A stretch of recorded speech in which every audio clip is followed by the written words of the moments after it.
ಯಾರಿಬ್ರು ಅವರು ಏನ್ ಮಾಡ್ತಾ ಇದ್ರು ಅಂತ ಹೇಳಿ ಏನಂತ ಮಾಹಿತಿ ನೋಡಿ, ನಮ್ಮ ರಾಜರಾಜೇಶ್ವರಿ ನಗರ ವಿಧಾನಸಭಾ ಕ್ಷೇತ್ರದಲ್ಲಿ ಸುಮಾರು 1 ಲಕ್ಷ ವೋಟರ್ಸ್ನ ಆ್ಯಡ್ ಮಾಡಿದ್ದಾರೆ. ಸುಮಾರು 43,000ದಷ್ಟು ವೋಟರ್ಸ್ನ ಡಿಲೀಟ್ ಮಾಡಿದ್ದಾರೆ. ಏನು ನಾವು ಕೆಲವು ದಿನಗಳಿಂದ ನಾವು ನೋಡ್ತಾ ಇರ್ಬೋದು, ಎಲ್ಲ ನಮ್ಮ ಆರ್ ನಗರ ವಲಯದ ಯಾರವನ್ನು ಕೂಡ ಸಸ್ಪೆಂಡ್ ಮಾಡಿ ಅರೆಸ್ಟ್ ಕೂಡ ಮಾಡಿದ್ದಾರೆ. ಸೊ ಇಂಥ ಸಂದರ್ಭದಲ್ಲಿ ನಾವು ಎಲೆಕ್ಷನ್ ಕಮಿಷನ್ ಅವರು 8ನೇ ತಾರೀಕು ಕೊನೆಯ ಅಬ್ಜೆಕ್ಷನ್ ಫೈಲ್ ಮಾಡಲಿಕ್ಕೆ ಕೊನೆಯ ದಿನಾಂಕವನ್ನ ನಿಗದಿಪಡಿಸಿದ್ದಾರೆ. ಸೊ ನಾವು ಅಬ್ಜೆಕ್ಷನ್ನ ಫೈಲ್ ಮಾಡಬೇಕಾಗುತ್ತೆ. ಇದು ಮಾಡೋದು ಹೇಗೆ?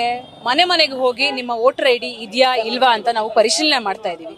ಅವ್ರ ವೋಟರ್ ಐ ಡಿ ಯಾರ್ದಿಲ್ವೋ ಅವ್ರದನ್ನ ಸೇರಿಸುವಂತ ಪ್ರಕ್ರಿಯೆ. ಯಾರು ಅಲ್ಲಿ ವಾಸ ಇಲ್ಲ ಆದ್ರೂ ಕೂಡ ಅವರ ವೋಟರ್ ಐ ಡಿಯಲ್ಲಿ ಅವರ ಹೆಸರುಗಳನ್ನ ಇದೆ. ಕೆಲವರು ಬದುಕಿದ್ದಾರೆ, ಅವ್ರ ಹೆಸರನ್ನ ಡಿಲೀಟ್ ಮಾಡಿದ್ದಾರೆ. ತೀರೋಗಿರುವಂತ ಹೆಸರುಗಳನ್ನ ಉಳಿಸ್ಕೊಂಡಿದ್ದಾರೆ.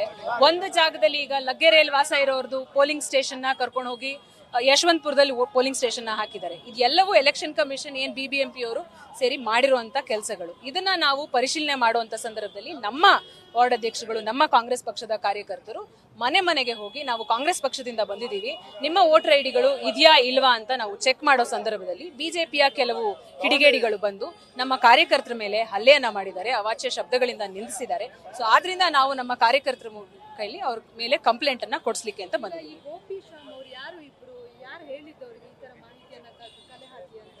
ನೋಡಿ, ನಾವೇ ಅವರಿಗೆ ಹೇಳಿರುವಂತದ್ದು, ನಾವು ಕೂಡ ಮಾಡ್ತಾ ಇದೀವಿ. ಎಲ್ಲ ಭಾಗಗಳಲ್ಲೂ ನಮ್ಮ ಕ್ಷೇತ್ರದಲ್ಲಿ ಪ್ರತಿಯೊಂದು ಮನೆಗೂ ಹೋಗಿ ನಾವು ತಮ್ಮ ವೋಟರ್ ಐ ಡಿ ಇದೆಯಾ ಇಲ್ವಾ ಅಂತ ಚೆಕ್ ಮಾಡ್ಕೊಳ್ಳಿ. ಬಿಜೆಪಿ ಅವರು ಈ ರೀತಿಯಾದ ಡಿಲೀಷನ್ ಅನ್ನ ಅಕ್ರಮವಾಗಿ ಮಾಡಿದ್ದಾರೆ.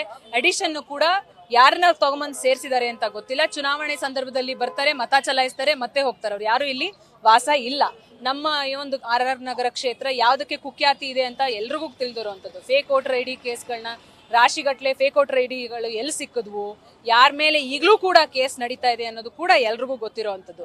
ಇಂಥ ಸಂದರ್ಭದಲ್ಲಿ ನಾವು ಒಂದು ಜವಾಬ್ದಾರಿಯನ್ನ ತೆಗೆದುಕೊಂಡು ಮನೆ ಮನೆಗೆ ಹೋಗಿ ನಾವು ಚೆಕ್ ಮಾಡ್ತಾ ಇದೀವಿ. ಶ್ಯಾಮ್ ಅನ್ನೋರು ನಮ್ಮ ವಾರ್ಡ್ ಅಧ್ಯಕ್ಷರು, ಏನು ಯಶವಂತಪುರ ವಾರ್ಡ್ ಅಧ್ಯಕ್ಷರಿದ್ದಾರೆ, ರಘು ಅನ್ನೋರು ನಮ್ಮ ಅದೇ ಭಾಗದ ಮುಖಂಡರಿದ್ದಾರೆ. ಅವರು ಅವರ ಅಕ್ಕಪಕ್ಕ ಇರುವಂತ ಒಂದು ಮನೆಗಳಿಗೆ ಹೋಗ್ಬಿಟ್ಟು ವೋಟರ್ ಐ ಡಿಗಳನ್ನ ಪರಿಶೀಲನೆ ಮಾಡ್ತಾ ಇರೋ ಸಂದರ್ಭದಲ್ಲಿ ಬಿಜೆಪಿಯ ಕಿಡಿಗೇಡಿಗಳು ಬಂದು ಈ ಕೆಲಸವನ್ನ ಮಾಡಿದ್ದಾರೆ. ಪೊಲೀಸ್ ಅವರು ಸೂಕ್ತವಾದ ಕ್ರಮವನ್ನ ತೆಗೆದುಕೊಳ್ತೀವಿ ಅಂತ ಹೇಳಿದ್ದಾರೆ. ನಾವು ಕೂಡ ಅವ್ರ ಮೇಲೆ ಹೇಳಿದೀವಿ. ಯಾರು ಬಂದು ಹಲ್ಲೆಯನ್ನ ಮಾಡಿದ್ದಾರೆ, ನಾವು ಮಾಡ್ತಿರೋ ಅಂತ ಕೆಲಸವನ್ನ ಅಡ್ಡಿಪಡಿಸಿ ಹಲ್ಲೆಯನ್ನ ಮಾಡಿದ್ದಾರೆ, ಅವ್ರ ಮೇಲೆ ಸೂಕ್ತವಾದ ಕ್ರಮವನ್ನ ತೆಗೆದುಕೋಬೇಕು ಅಂತ ನಾವು ಅವ್ರ ಮೇಲೆ ಒತ್ತಾಯ ಹೇಳ್ತಾ ಇದ್ದೀವಿ. ನ್ಯೂಸ್ ಫಸ್ಟ್ ಪ್ರತಿಕ್ಷಣ.